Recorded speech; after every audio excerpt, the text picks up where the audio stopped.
This is The Culture.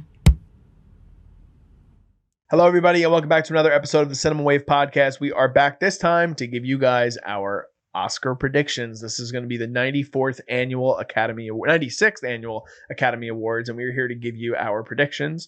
I am one of your hosts. My name is Darian Scalamoni. I am joined this time by Liz Seiko. Hello. And I'm also joined by Zach Miller. How's it going? So Zach and I did our Golden Globe predictions. You were not on that show. No. You haven't done a prediction show with us yet. This was right? our last year. Our prediction episode was our test. Oh, Remember? wow. It was our test episode. How far we've come. Look at us. Oh my God. All right. So for the people that we're gonna cover 8 of the major awards, and then at the very end, we're gonna have larger discussions about those. And at the very end, we're gonna just do rapid fire for the rest of the categories, and we're just gonna give our picks.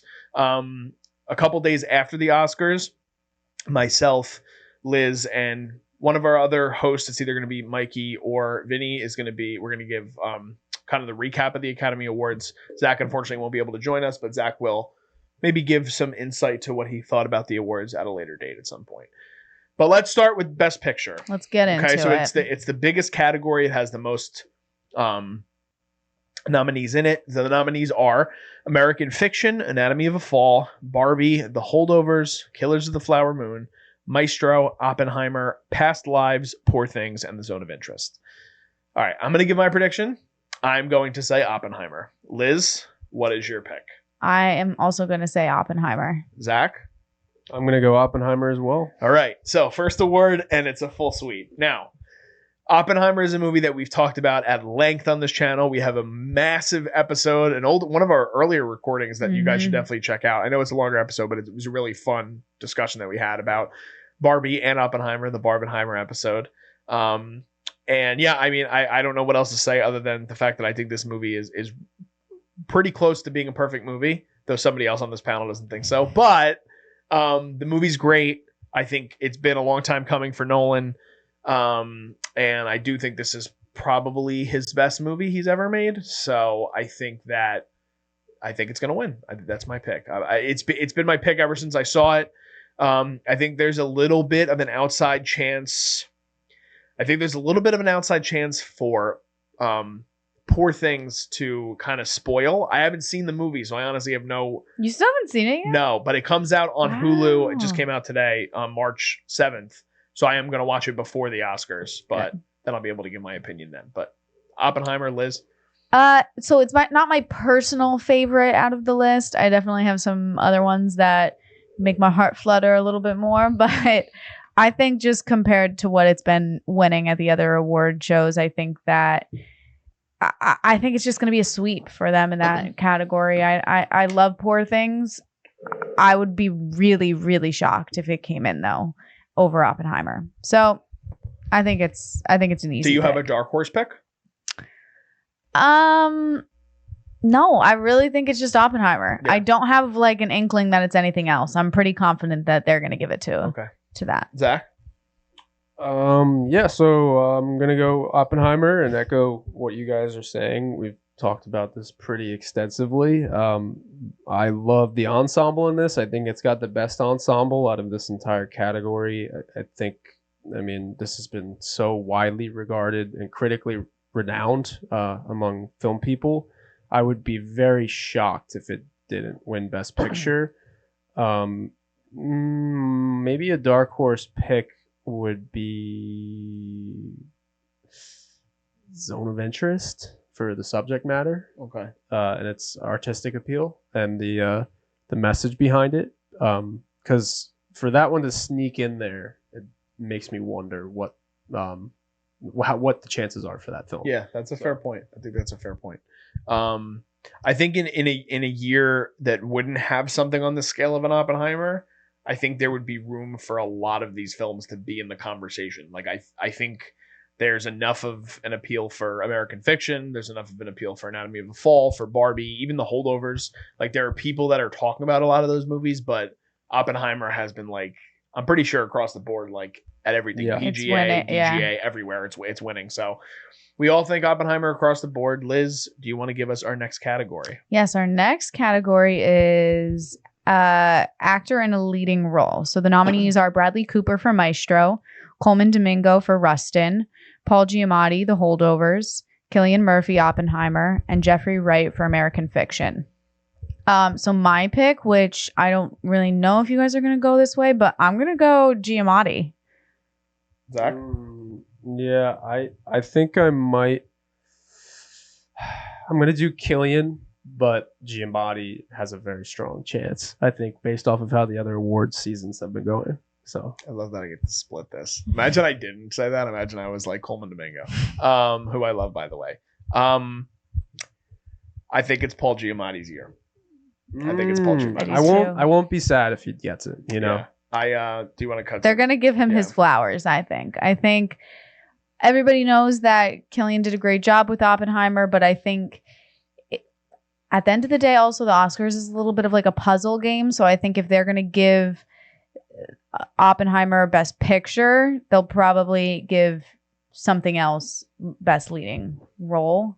I think Giamatti also just gave the performance of a career-changing performance. I feel like now he's really going to start getting different jobs from him. Cillian, I think he's always been good. Yes, he's now finally stepping into that leading man role, but I don't know. I just feel like Giamatti has a slight edge on him. I agree. I think I'm gonna still defend Cillian a little bit just because of his the scale of the movie, but like you're saying, I do like Giamatti as like what he brought to that performance. It was a very career defining performance. I think if Cillian stopped his career right now, this would be his career defining performance too. But so I think kind of what you're saying too, with the Oscars approaching it, Paul has less big roles like this that he'll probably get in his career. So they might not give it to Cillian because of that. You know, like Cillian is probably going to get something pretty substantial by the end of his career again. But yeah, DJ, what do you think? Yeah, I feel similar. I think Cillian, it's hard because so much of the movie is, the name of the movie is Oppenheimer. The movie's on the shoulders of Cillian. I think he gives an incredible performance in this. I also think Bradley Cooper is fantastic at Maestro. I just don't think it's there for him this year. But the thing with Giamatti is I think this was a role that he was like born to play. Like he comes from a lineage of teachers in his family, and he originally studied like history, and it's just something about hitting it at the right place in the right time. And I do think, kind of going off what Liz was saying, it is a weird mathematics with the Oscars where like Oppenheimer's probably going to win a lot. And we'll get to it eventually for a spoiler for the people who, but there's somebody else who probably will win for this movie. And because of that, I think that might be in consideration of the Academy, which could also be similar to like giving flowers to somebody. But I do think this is something where I think it's different than like a Scent of a Woman situation for Pacino. Like I do think that Giamatti's performance in this movie is so impactful on him being in that role. Like nobody else would have been able to take the role to the heights that it got to, especially working with someone like Alexander Payne, if it wasn't Giamatti. So he's my pick, but it's going to be close. I think it's agree. Between the two of them, but I'm going to go Paul Giamatti. I'm not as confident in that as I was with Best Picture. Best Picture, I'm pretty locked in. This, I could see it flip. Yeah, for sure. All right, Zach, next one. Yeah, I'm going to actually jump to what I think, along with directing, is probably the hardest category in this Oscars ballot, and that's actress in a leading role. And this one is really difficult for me to go through because there are so many leading ladies that have so much going for them this year. If kind of like what you were saying, DJ, is that if a lot of these films were extracted and plopped in other years, they would win unanimously. But because it's stacked up, it's going to be really tough. So my pick for this one is... Wait, you want to read the nominees first? Yeah, sure. Sorry. Totally forgot about that. So we got Annette Bening, Nyad, Lily Gladstone, Killers of the Flower Moon, Sandra Huller, Anatomy of a Fall, Carey Mulligan, Maestro, Emma Stone, Poor Things. So my pick is going to be Sandra Huller for Anatomy of a Fall. DJ, what do you think? So this is a category, again, what you said, I 100% agree with. the thing that's really fucking me up is that there are 3 performances in this category I haven't seen. And I think the 2 of the ones I haven't seen are the 2 that I think are kind of the front runners based on what I'm hearing. Okay. So I'm going at this blindly. I will say, for the record, Carey Mulligan's performance in Maestro is my favorite of the entire year. I just don't think she's going to win. Having said that, I'm going to also go with Sandra Hüller for Anatomy of a Fall, even though I haven't seen the movie. Liz. I think you're both wrong. Like completely wrong. I think it's totally between Emma Stone and Lily Gladstone, and I'm gonna go Emma. Okay. Emma was my second choice. I'm gonna go Emma. I think Sandra's great in it. I don't know. There's just something slightly, in my opinion, a little bit forgettable of her role compared, like Emma Stone's performance and Lily's has stuck in my head. Every time I think of those films, those performances are the standout position or like players. When I think of Anatomy of a Fall, I think more about the writing and the editing rather than her performance alone. So that's what makes me think that she won't win. I think Annette Bening, I didn't like the movie Naiad. I think that definitely is not. Like, I think she's going in knowing she's not winning. Yeah. But I'm going to go Emma. But Lily, I still could totally see her winning. So for me, it's kind of 50-50, but I'm going to go Emma. I think you're on the right track anyway, though, because I will say I think the category, for the most part, has been split between Emma and Lily this whole time. It has been. I mean, Emma was a close second to me. I haven't seen either. And you haven't even seen it. That's I know. crazy. But and that's like I did enjoy Lily's performance in Killers. But I don't think They're very I think different. Emma has a better shot than Lily, in my opinion, based on what I've heard about the movie. And it's more of a showy performance, which the Oscars like to give. Well, and she carries the whole film. Yeah. But I can't really even speak on my pick because I haven't seen the movie. So, Zach, do you want to talk about why? Do you argue with me at all? I don't argue with you. I wouldn't be upset if Emma won either. I think Emma does have a more transformative performance. And I just thought that Sandra was like unbelievable in Anatomy. But I also thought Emma was unbelievable in Poor Things. You know, they're both in the same tier to me. I think I just kind of had to pick one. Mm-hmm. And I will say Emma has the edge of uniqueness. I mean, above any of these other ones. And we might not get a performance like that for a while again. So for that, I think like she does have the edge a little bit. I just really liked Sandra. But that's fair. Yeah. All right, our next category. Next. I think I love that this category has a really great collection of different types of not only actors but just performances in general. I think they're all very different from one another. The nominees for Best Actor in a Supporting Role is Sterling K. Brown for American Fiction, Robert De Niro for Killers of the Flower Moon, Robert Downey Jr. for Oppenheimer, Ryan Gosling for Barbie, and Mark Ruffalo for Poor Things. And if you couldn't tell what I was alluding at before, my choice is going to be Robert Downey Jr. for Oppenheimer. Liz? I agree. I'm going the same way. And Zach? I'm also going to go RDJ. Okay. He's swept every award. Yeah.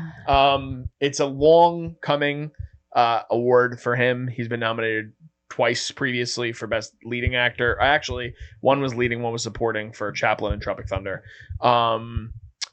And he had talked about recently on his like sort of award tour, as all these actors do when they go on podcasts and all these things, that he thought that a lot of his best work was unfortunately scrutinized because of the genre he was in, playing Tony Stark Iron Man for well over a decade.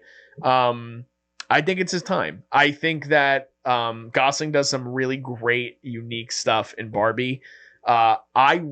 Similar to how you felt about like Emma and Lily, I'm like proud that De Niro's performance is stuck in my head. Like, I think it's the best performance he's done in a very long time, and so much of what I actually do enjoy of that movie, which I think we're all kind of iffy on Killers as a whole, he is a very strong part of that movie. But it's RDJ's year. I just think that it's his award to lose, and he's winning everywhere. So, and it's worthy. He's really great in the movie. So Robert Downey Jr. all the way. Pick. Yeah, I agree with everything that you said. I as much as I love Gosling's role in Barbie, I just don't think that. I I just don't think it's happening. Yeah. I think RDJ doing something very bringing back that original style of acting that he was used to, and just playing to the character instead of playing like a commercialized personality, coming off of Tony Stark. Like that was the hardest part that he describes, was very intimidating for Oppenheimer. So when he can transform again and step back into those acting chops that he pulled from a long time ago, that's really impressive. I also really like Mark Ruffalo in Poor Things. I thought he did something very outside of the box of his niche as well, and he would be a close second, which I think is really cool too, because they're buddies in real life, and they're in the same category. But That's fun. yeah. Liz, do you want to go with the next category? Yes, I'm just drinking my water. Okay, next one is actress in a supporting role. So we have Emily Blunt, Oppenheimer, Danielle Brooks, The Color Purple, America Ferrera, Barbie, Jodie Foster, Nyad, and Divine Joy Randolph, The Holdovers. I'm gonna go Divine. Okay. Ooh, I'm gonna go Divine too. And it's a sweet. It's Divine. I mean, she's getting it. I don't think there's an argument. I don't. I also don't think there's an argument. I think that she's similar to RDJ, has been sweeping everywhere. Well deserved. She's so fantastic in this movie. Yeah, I mean, she's the light. Like, she was my favorite part of this movie. Yeah, she's this movie doesn't have as much of the heart that it has if she's not in it and she doesn't have the role that she does. I do think that Blunt has a really standout scene in Oppenheimer. She's great. And she's fantastic in the movie. But yeah, I mean, Divine's won everywhere. So, Zach? Yeah, I agree. I really like Emily Blunt in Oppenheimer, but I think that Divine was so essential to the Holdovers' success that it's hard to disagree with her getting this award. I agree. For sure. Zach, we're sticking on you for Best Original Screenplay. Moving on to Best Original Screenplay. All right, let's read them. We got Anatomy of a Fall. We got The Holdovers, Maestro, May December, the comedy, and Past Lives. So, this is a tough one. This is a tough one. Dude. I think I'm going to go Anatomy of a Fall. I am a whore for this movie. That's a soundbite. Man, this is fucking really hard. This is like really, really hard. I'm stuck between 3 movies right now. I don't even know where the fuck to go with it. I had an idea going into it, but I don't feel as confident. I'm gonna go Past Lives. Woo. I'm Anatomy of a Fall. Okay. Zach, do you want you go ahead. Go off, Zach. Go off. All right. This movie is so good. It's not just about falling. It's not just about gravity. It's about the complexities that are husband and wife. It's a great. It's like Marriage Story, like it's just about the, how bad can you be to DJ each other? doesn't know. I don't know. I haven't seen it. He hasn't seen it. I'm not even going to see it by the Oscars, I don't think. Really? Okay. It's not out on Hulu till March 22nd. Pay for $5 might have to to watch rent it on it. Prime. I I might have to did. You should rent it. Pay the $5. You should. It is good enough to rent it. But the structure of this, I guess to put it under one umbrella, the structure of this screenplay is above the rest in this category, I think. I think it's so intricate to how they reveal information, how they frame each character against each other, if there was a motive in this death or if there wasn't. The secrets that Sandra is holding on to the whole movie, and then is she telling the truth or not? Like, the structure is mind-blowing to how they formatted this and made it clear to the audience that, oh my gosh, this is crazy. Like, they're just revealing information gradually throughout the movie without much action at all. So I think that's what's really standoutish to me. Yeah. But Liz, what do you have to say? I mean, I agree with you fully. I think that the dialogue is so sharp and witty. Like I said before, the 2 things that stand out to me the most from that film is the writing and the editing. So I think it deserves it. I love Past Lives. I truly do. I love that film. That has my heart. There's just something about Anatomy of a Fall that you needed to have a solid script in order for it to not be a dud of a movie. Past Lives, I think because of it just being like a moving story, even if the writing wasn't super strong, you'd still be moved by it. So I think that's why I'm going to go with it. I think that's a fair point. I was deciding between three, and I haven't seen Anatomy of a Fall. May, December. No, holdovers, which I know you don't completely love the script for that, but I think a big part of it is that that's also his first screenplay he's ever written, which I think is a big point of emphasis for it, and I really like the script for it. My thing with writing is that, and I haven't seen Anatomy of a Fall, but I think that Anatomy is getting an award somewhere. It might get multiple, but it's going to get awarded somewhere because it got a lot of nominations and a lot of people seem to really love the movie. Screenplay, based on my knowledge, is usually a category in which one of those movies that you're not expecting to get a win usually gets a win. And the fact that Past Lives only has 2 nominations for Best Picture and Screenplay, I don't know what else it would have been nominated for anyway, besides maybe Greta's performance. But that's why I think that both movies have been beloved by the Academy, like Academy members all year. And that's where I think Past Lives gets its flowers is going to be in Screenplay. But my whole argument is that I think that's because Anatomy is going to get awarded for Sandra. And that's why it could be flipped. Like, it could easily be flipped. Yeah. And I haven't seen the movie, so that's why it's hard for me to... I'm making like a blind prediction. So it's like... I could see this winning screenplay and then easily like Emma winning actress. Like this could be the year that I like literally win. You don't get any. I don't get any. You get nothing. I don't get any of the flip categories. So I wouldn't be surprised if it's Anatomy of a Fall. That's all I'm going to say. But I'll stick with Past Lives. I love the script and I love the movie. So great movie. It's me, right? You're adapted. All right. Best adapted screenplay now. Here is a tough category. We have American Fiction. We have Barbie, Oppenheimer, Poor Things, and The Zone of Interest. Oh, God. I'm going to say something, and people are not going to like it. But I'm going to go American Fiction. Okay. Ooh. I'm going to go because it's one of my favorite of the year. I'm going to go Barbie. Ooh, I'm going to go... Poor Things.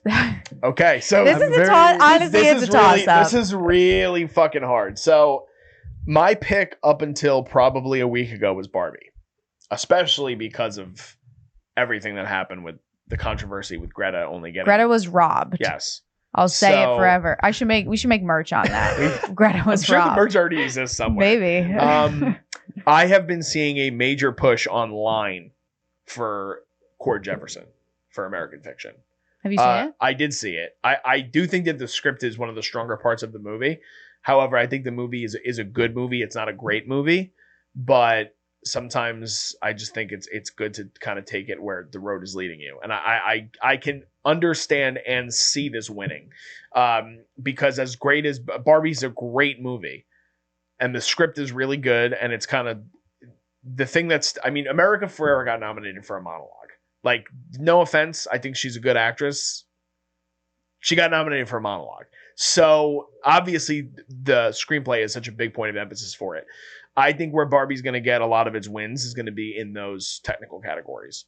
And I don't think she's going to win, unfortunately. I don't know, though, because Poor Things and technical is going to sweep, in my opinion. Yeah, I mean, we'll get into that. We'll get into that later. But yes, but I can see Barbie winning. I'm kind of going down the road that I think a lot of people seemingly are going with. I'm going to be a follower in this category. I do think American Fiction takes it. Zach, why don't you give us a little why you think Poor Things?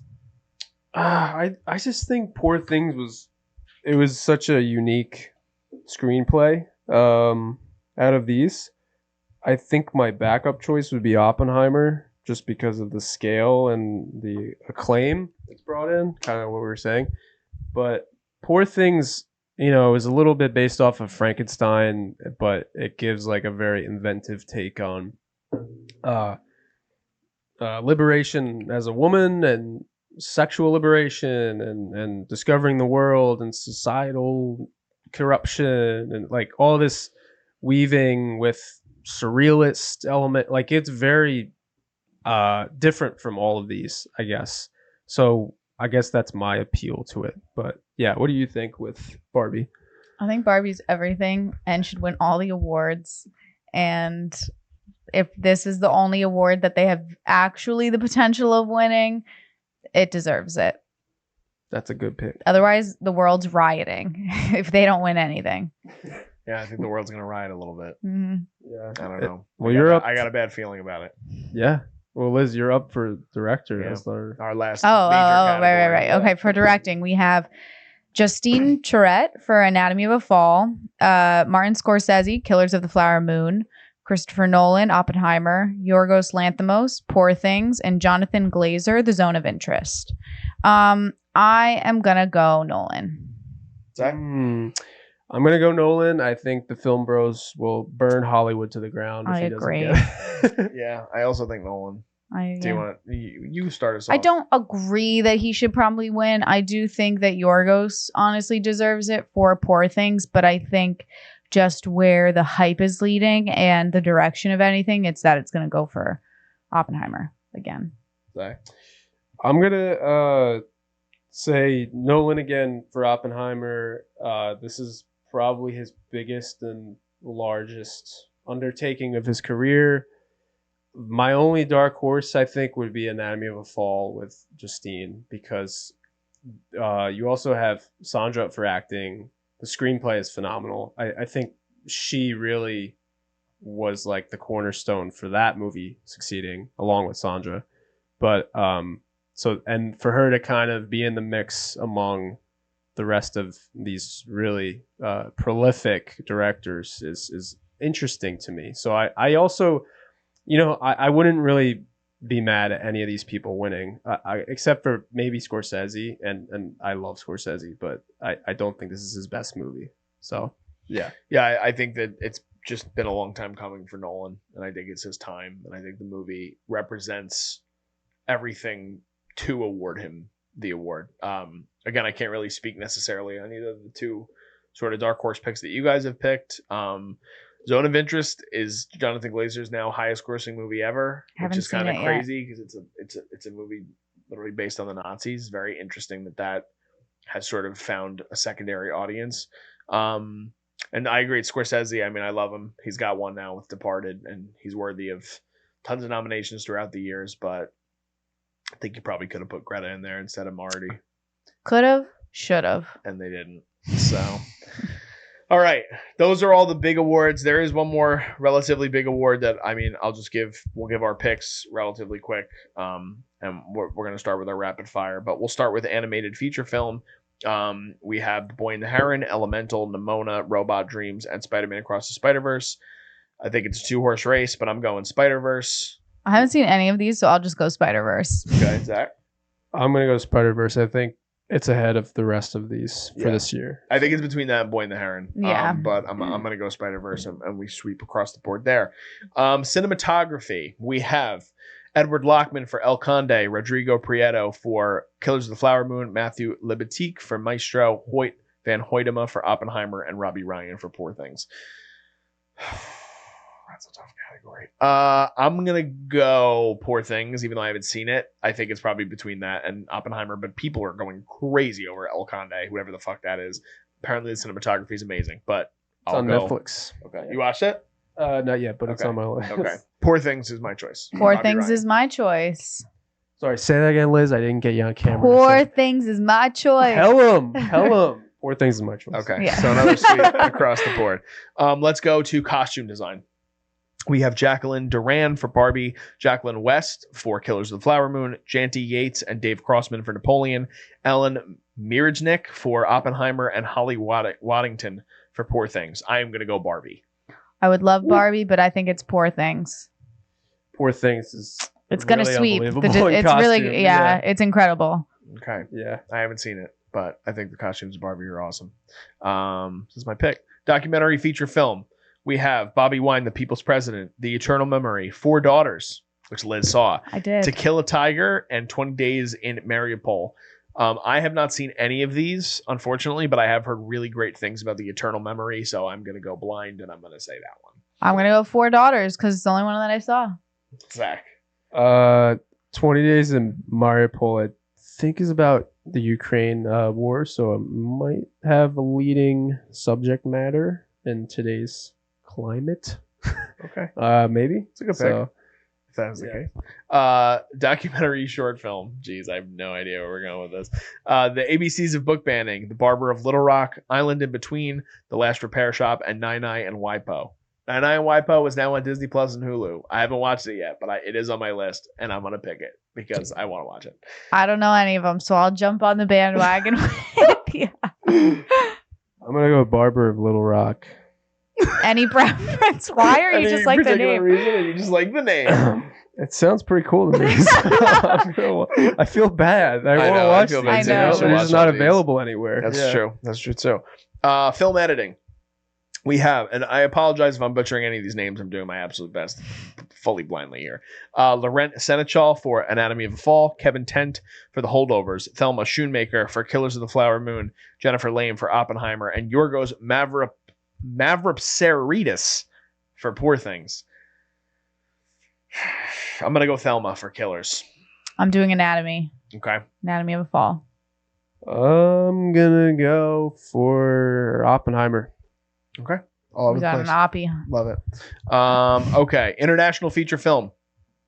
We have Io Capitano from Italy, Perfect Days from Japan, Society of the Snow from Spain, The Teacher's Lounge from Germany, and The Zone of Interest from the United Kingdom. I'm going with the Homer pick because I don't care. It's one of my favorite movies already of 2024. Society of the Snow. Movie's fucking amazing. I'm going to go Zone of Interest just because of the hype. Yeah, I think Zone of Interest has a front runner, but I really liked Society of the Snow. I think Society of Snow also won at one of the award shows, which gives me a little bit of hope. I forget Okay. which one. I think it but wins. It won recently somewhere. I forget which award show. I think Globes, maybe. It might have been the Globes. Yeah, it might have been the Globes. What we got next? Makeup and hairstyling. We have Karen Hartley Thomas, Susie Battersby, and Ashra Kelly Blue for Golda. Kazuhiro K. Giorgio and Lori McCoy Bell for Maestro. Louisa Abel for Oppenheimer. Nadia Stacy, Mark Coulier, and Josh Weston for Poor Things. And Anna Lopez Puig Cerver, David Marty, and Montse Uribe for Society of the Snow. I'm also going to go Society of the Snow. I am also Society of the Snow. I'm going Poor Things. Oh, Okay. All right. Best original score.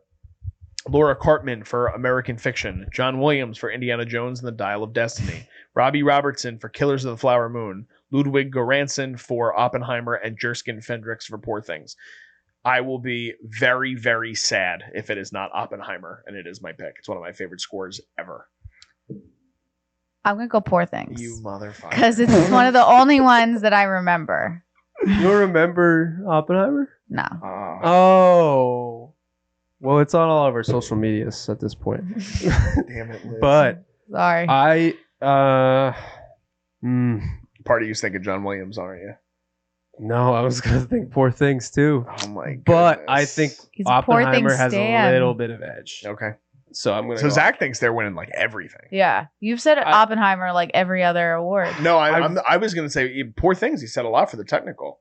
I think Yeah. you've only said Poor Things in Oppenheimer. Well, and then once in I really feel like Oppenheimer could be like Return of the King, where it sweeps it sweeps almost every category, that movie. So I think this could be a situation, and if it doesn't, Poor then Things is coming in hot. I think Poor Things might split like most of A the lot of them? technical. Yeah. Okay. What we got next? Best original song. Here's a fun one. We have The Fire Inside from Flamin' Hot, music and lyric by Diane Warren. I'm Just Ken from Barbie, music and lyric by Mark Ronson and Andrew Wyatt. It Never Went Away from American Symphony, music and lyric by John Baptiste and Dan Wilson. Wazaze, A Song for My People from Killers of the Flower Moon, music and lyric by Scott George. And What Was I Made For from Barbie, music and lyric by Billie Eilish and Phineas O'Connell. I think it's got to be What Was I Made For. It's winning everywhere. And it's a fantastic song. So I agree. It's going with Billy. I'm gonna say the same thing. all right. We only have a few left. Here we go. Production design, Zach's big category. We got Production design for Barbie with Sarah Greenwood, set decoration by Katie Spencer. Production design Jack Fisk and set decoration Adam Willis for Killers of the Flower Moon. Production design by Arthur Max and set decoration by Ellie Griff for Napoleon. Production design by Ruth DeJong and set decoration by Claire Kaufman for Oppenheimer. Production design by James Price and Shona Heath with set decoration by Zuzka Mihalik for Poor Things. I'm going to go Poor Things. I'm going to go Barbie. Really? Yeah, I think Barbie has a slight edge on the design aspect. Really? Mm-hmm. Oh man, I'm gonna say Poor Things. I really like all of these, but Poor Things, like they were so detailed and thorough and everything that they did, and I was so happy with that movie all around. I'm gonna go Poor Things. But I think Poor Things is probably the most wins for me so far. That's what I was thinking. I was like, like, I feel like he's got a lot of Poor Things. Animated short film. We have Letter to a Pig, 95 Senses, Our Uniform, Pachyderm, and War is Over, inspired by the music of John and Yoko. I'm going to go with War is Over because it has name recognition, and I think the Oscars like to do things like that. Let's go with Letter to a Pig. I'm going Letter to a Pig. Yeah. It's a good pick. It's a good pick. Live action short film. We have The After, Invincible, Night of Fortune, Red, White, and Blue, and The Wonderful Story of Henry Sugar. I'm going to go with Wes for Wonderful Story of Henry Sugar because I don't think he usually gets a lot of recognition for his features, but I think this is a good way for the Academy to be like, hey, we gave you something. And it is really good. It's my favorite of all the short films that he did make for Netflix. So that's my pick. I'm going same thing. I will also go the same thing. Okay. Shout out Wes. We have 2 categories left. Best sound. We have Ian Voight, Eric Ottel, Ethan Van Der Rin, Tom Ozanich, and Dean Zupancic for The Creator. Stephen A. Morrow, Richard King, Jason Rudder, Tom Ozanich, and Dean Zupancic for Maestro. Wow, they got nominated twice. Chris Monroe, James H. Mather, Chris Burden, and Mark Taylor for Mission Impossible Dead Reckoning Part 1. Willie Burton, Richard King, Gary A. Rizzo, and Kevin O'Connell for Oppenheimer. And Tarn Willers and Johnny Byrne for The Zone of Interest. I am going to go with Maestro. Me too. Wow. I'm going to go Zone of Interest solely because the film is dependent upon the sound and how they produce the message. Okay. So Arguably so is Maestro. that's true. That's true. Our last category, we have visual effects. It is Jay Cooper, Ian Comley, Andrew Roberts, and Neil Corbold for The Creator. Takashi Yamazaki, Kyoko Shibuya, Masaki Takahashi, and Tatsuji Nojima for Godzilla -1. Stefan Chiretti, Alexis Wajbrat, Guy Williams, and Theo Bialik for Guardians of the Galaxy Volume 3. Alex Watke, Simone Coco, Jeff Sutherland, and Neil Corbold for Mission Impossible Dead Reckoning Part 1. And Charlie Henley, Luke Ewan, Martine Fenway, Simone Coco, and Neil Corbold for Napoleon. I'm going to go Godzilla -1.